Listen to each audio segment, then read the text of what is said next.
Hi friends, today we are going to learn about the frozen set in Python. Okay, so frozen set is one of the class treated as a data type. Okay, like list, set.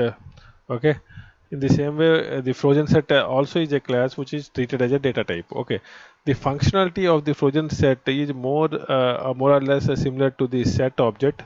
Okay, but it is immutable, means we can't change the value. Okay, in set it contains all the features of the set, but in the set we can change the value, you can add the value, you can means you can remove the value, but in frozen set that cannot be done. Okay, because it is immutable. Okay, suppose if I wanted to convert a set to the frozen set, so we have to use the function called as frozen set.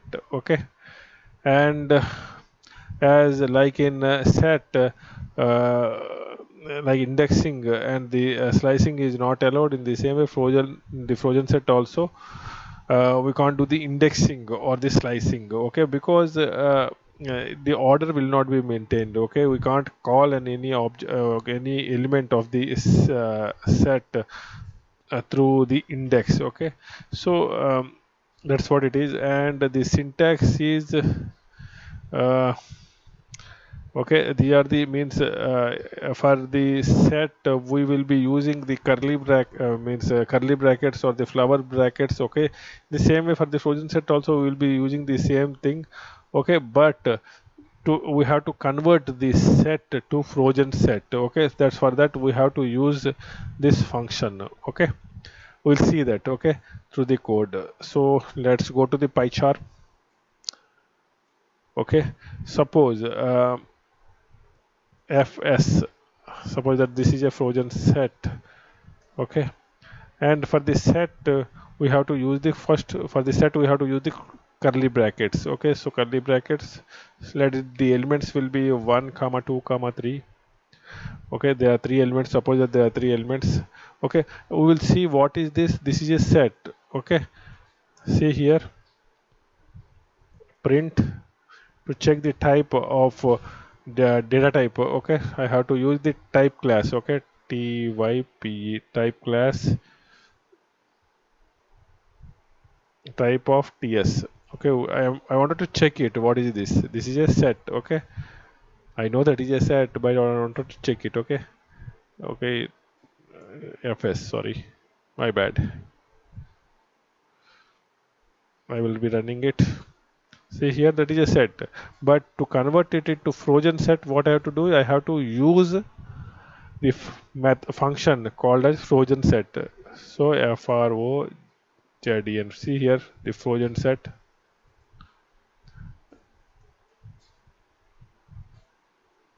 inside this one.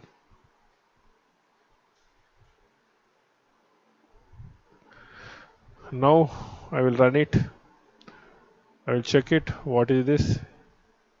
See here, now it is, the fs is the object of the class frozen set.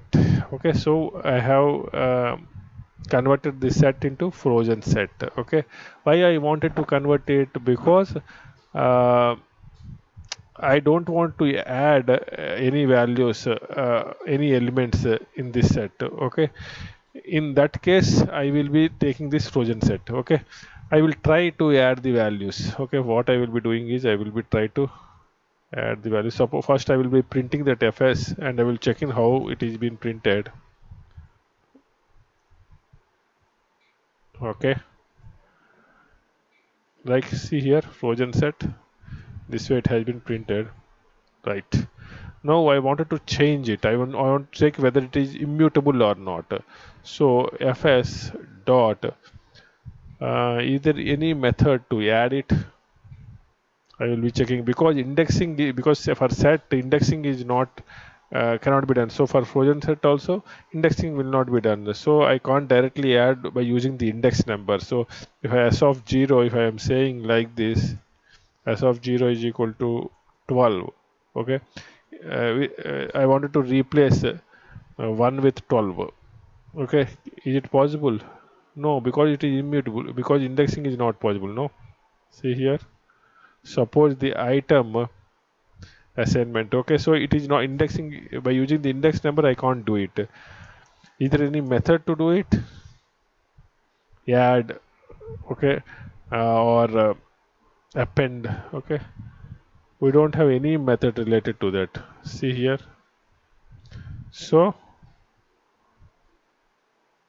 we can't add any value. Okay, can I remove it? Is there any remove? I can set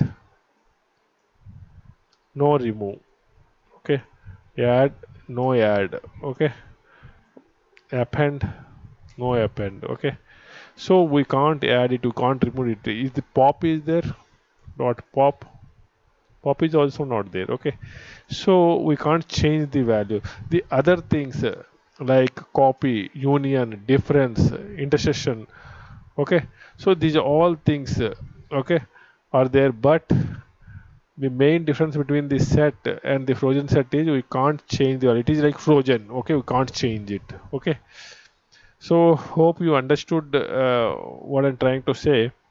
Okay, the rest of the things are same as this set, like I explained you. Okay, and the length and all the other all the methods which I already been we have been discussed. Okay, we have discussed in set about the copy. We have discussed union, difference, intersection. Okay, is disjoint and all those things. If it is useful, most probably it is not useful. Okay, is a subset or not? We'll check whether this is subset or not. Means this method we have not checked. Uh, sorry,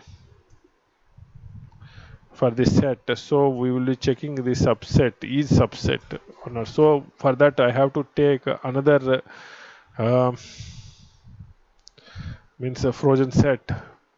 Okay, or I can take the set also, but I will be taking the frozen set 1, which or this I will be naming it as 1 and this I will be naming it as 2. Okay, and is equal to, sorry, frozen set uh, that. Okay, I wanted to subset. I wanted to check the subset. No, so 1 and 2, 1 comma 2. Sorry,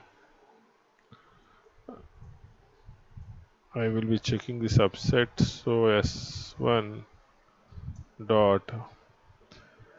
Uh,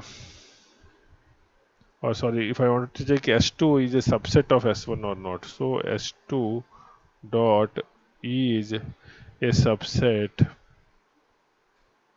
of FS1. Okay, then it has to return either true or false. No, we'll check what it is returning. See what it is returning. It is returning a boolean value, true or false. Okay, is it true or false? Print. I wanted to check whether what is returning, so I am writing it inside the print. Okay, I don't want to take any other variable for that, only for printing the result. So see, true. It is the subset. Okay, suppose it is some. I am changing the value over here. I am checking false. Okay, so this is about the set. You see all other methods which are there in the frozen set. Okay, this is how we have to use the frozen set, and frozen set will be used when we don't want to change means any value. Okay, and we want the unique value, we want any duplicate value, and we don't want to change the values. Okay, in that case we have to use this frozen set. Okay, hope you understood this class. Okay, thank you for now.